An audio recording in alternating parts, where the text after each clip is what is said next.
Hey there folks, Wrel here. Today I like to talk about the term metagame in hopes of kind of getting everybody on the same page with what it means and how we use it. This is going to be a super short video because the concept isn't overly complex, but I also feel it's worth talking about. So in Greek, the prefix meta means after or beyond. Metagaming would then be the game beyond the game. In Dungeons & Dragons, meta knowledge is information that your character shouldn't actually have access to. So you, as a player, might know that blunt weapons work better against skeletons and undead, but your character hasn't ever fought undead before, so they probably wouldn't know. Since you're actively role-playing your character, that sort of knowledge beyond the game is barred. But in other games, using external knowledge to impact your gameplay is completely legit. In fact, for multiplayer games, it's what defines the gaming experience for a lot of people.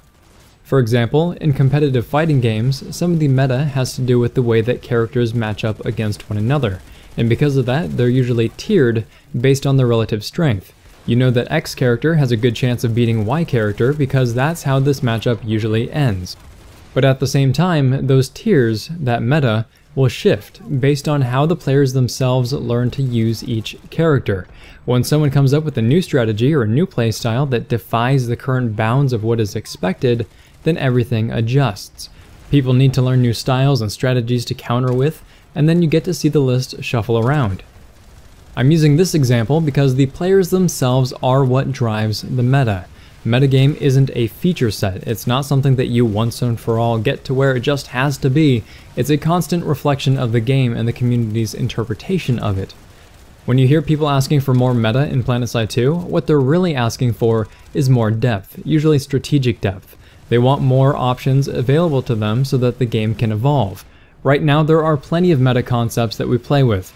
Max crashing at the last second, counter max crashing, cutting off territory, owning the tech plant on Ezimir, galaxy dropping squads to backcap a point and then hold it. But we are reaching the current boundaries of what we're capable of, and that's what people really want to see expand. So from time to time you'll get a shakeup, like galaxies getting AoE repair, or redeploy side getting curbed, or even the archer anti-material rifle, but a lot of these things are just sort of flash in the pan, they're very short-lived. Now the possibility of creating a more substantial and permanent shift in the meta is there, even with small changes like this, but that's down to the community to develop over time. But something like the archer is just not very likely to become mainstream, because mainstream combat is infantry play. And infantry play requires a proper primary, which the archer isn't. I think that we all secretly know this, we have a good feeling about what isn't going to provide a lasting impact on how we play, and maybe that's why when we refer to meta on Reddit or in the forums, we're usually asking for earth-shattering changes like territorial value, or limiting resources, or bringing ants back from PlanetSide 1, or creating an intercontinental lattice, or the Bastion fleet carrier. So is meta really the right term? No, not really. You should be considering it more like slang for strategic depth. Hopefully though, we'll be at least a little bit more aware of how we should be using it, and why you can't just add meta to the game. If this video has been interesting, helpful, or entertaining, please feel free to like, subscribe, tell your friends about the channel, and if you have any additional thoughts on what meta is to you, or even what you'd like to see in the game so that we can build on it, go ahead and leave those thoughts in the comment section down below. Thanks very much folks, Wrel signing off.